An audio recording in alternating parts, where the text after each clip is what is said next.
Urutan Paus yang ke-267 bukan sekedar numerasi, tetapi warisan historis, liturgis, dan teologis. Menjawab pertanyaan kritis, Paus yang ke-267 dihitung dari mana? Pertanyaan ini yang diajukan oleh Dr. Deki Gadas.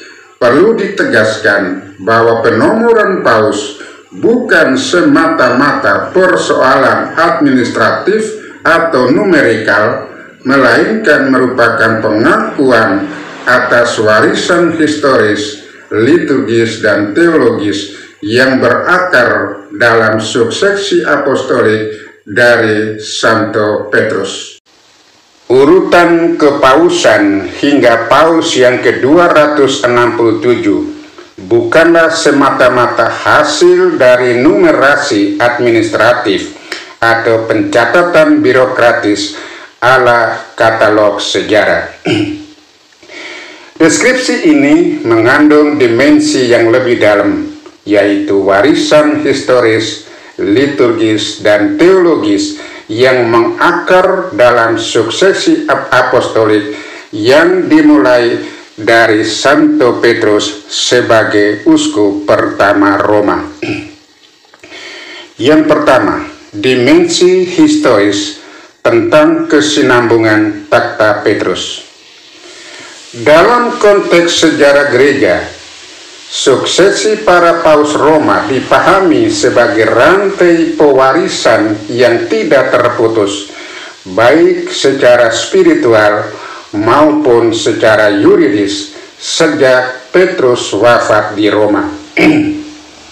Sejumlah dokumen kuno seperti karya Irenaeus dari Lyon, yaitu Ad versus Haereses sekitar tahun 180 Masehi, mencatat suksesi para paus Roma atau para uskup Roma sebagai bukti validitas ajaran gereja Katolik yang sejati. Bagi gereja Katolik, penerusan jabatan kepausan adalah bagian dari pewarisan otoritas kerasulan, bukan sekedar administrasi hierarkis. Yang kedua, dimensi liturgis tentang takhta Roma sebagai sumber komuni. Liturgi dan doa-doa gereja Katolik selalu menyebut nama Paus sebagai uskup Roma, pemimpin gereja universal. Dalam setiap misa, nama Paus disebut sebagai tanda persatuan dan persekutuan umat beriman dengan gereja semesta. Ini menunjukkan bahwa pengakuan terhadap seorang paus bukan sekedar berdasarkan angka atau daftar kronologis, tetapi berdasarkan pengakuan iman liturgis umat Allah yang hidup dan nyata.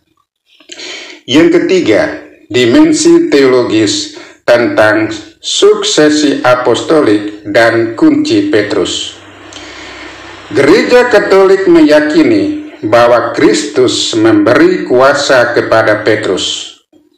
Engkau adalah Petrus, dan di atas batu karang ini aku akan mendirikan gerejaku.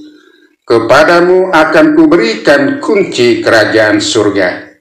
Baca Matius 16 ayat 18 sampai ayat 20. Teologi Katolik memahami bahwa kunci Petrus tidak berhenti pada kematiannya, tetapi diwariskan kepada para penggantinya. Maka Paus sebagai penerus Petrus bukan hanya simbol institusi, tetapi juga tanda sakramental kesatuan dan kesinambungan iman apostolik. Penomoran Paus dari yang pertama yaitu Petrus hingga 267 yaitu Paus Leo yang ke-14 adalah ikon historis dari kesetiaan gereja kepada sumber kerasulannya. Keempat, kritik terhadap pandangan numerik sempit.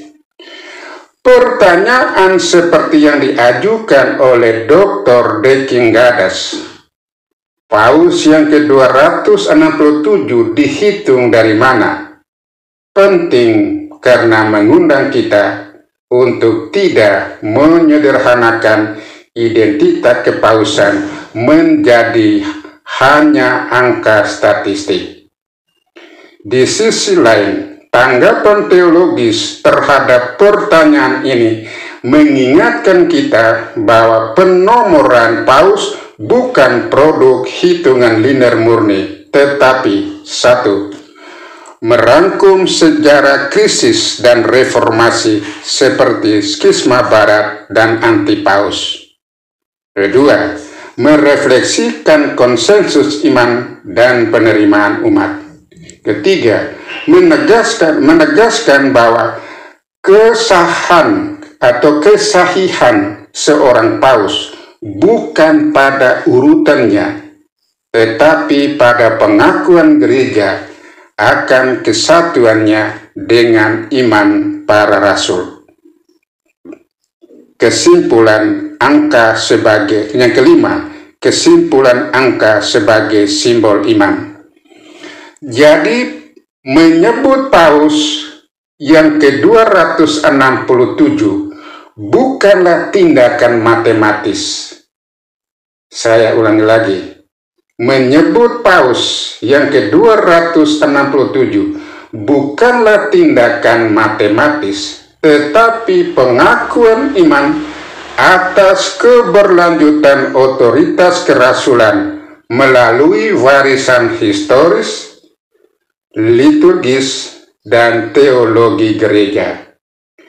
Di balik setiap angka itu berdiri seorang pribadi yang dipilih untuk meneruskan tugas penggembalaan universal dalam semangat Kristus dan memperbaharui komunio gereja dalam terang Takhta Petrus.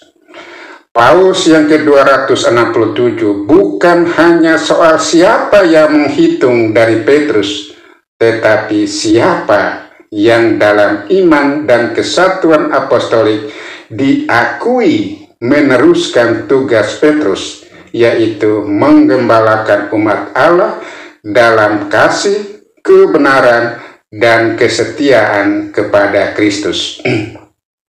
Oleh karena itu, penomoran paus lebih tepat dipahami sebagai ikon historis dari iman yang hidup, bukan statistik sejarah yang steril. Dengan demikian, pernyataan numerik tentang paus yang ke-267 harus selalu dibaca dalam terang teologi suksesi apostolik, bukan sebagai urutan matematis belaka.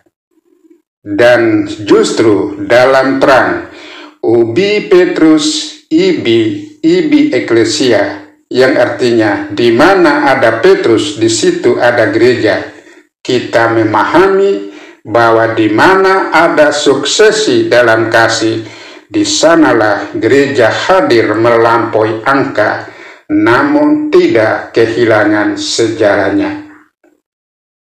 Semoga Tuhan memberkati kita semua. Amin.